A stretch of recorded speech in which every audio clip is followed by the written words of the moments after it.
ফেসবুকে একটা post video বা কোনো যেটা আমরা একটু ভালো লাগছে এমন কোনো ভিডিও অথবা পোস্ট যদি শেয়ার করি অথবা স্টোরি দেই কিংবা যদি শিক্ষণীয় কিছু দেই, মনে করেন যেটা আমাদের বাস্তবিক জীবনের সাথে অনেকটা রিলেটেড।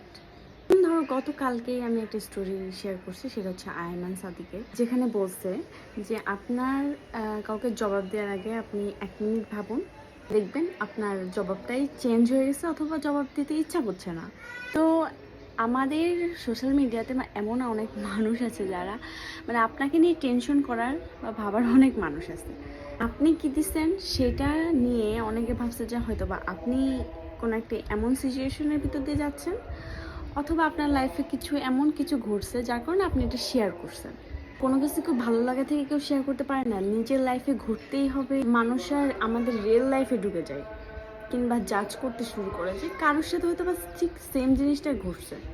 যদি কোনো কথা, কোনো ভয়েস ওভার যদি এরকম আমাদের আশেপাশে যা ঘটে এগুলো নিয়ে বলে থাকে, তখন অনেকেই বলে যে কি হয়েছে, আমার কেন কি হবে, আমি আর ভালো লাগছে, আমার মনে কথাগুলো আসছে কিন্তু আমি কখনো দেখছি হয়তো বা এই জন্য বলছি। তার মানে এই না যে আমার সাথে প্রতিনিয়ত কিছু হচ্ছে বা আমার সাথেই হইতে হবে বা আমি কোনো সিচুয়েশনের ভিতর দিয়ে যাচ্ছি তো খারাপ, বা যেগুলো আসলে মনে রাখলে আপনার লাইফের প্রতিনিয়ত ঝামেলায় হতে থাকবে, ঝামেলায় হতে থাকবে, সেগুলো আমাদেরকে অ্যাভয়েড করে, সেই কথাগুলোকে অ্যাভয়েড করে সামনে আগে যাওয়াটাই বেটার।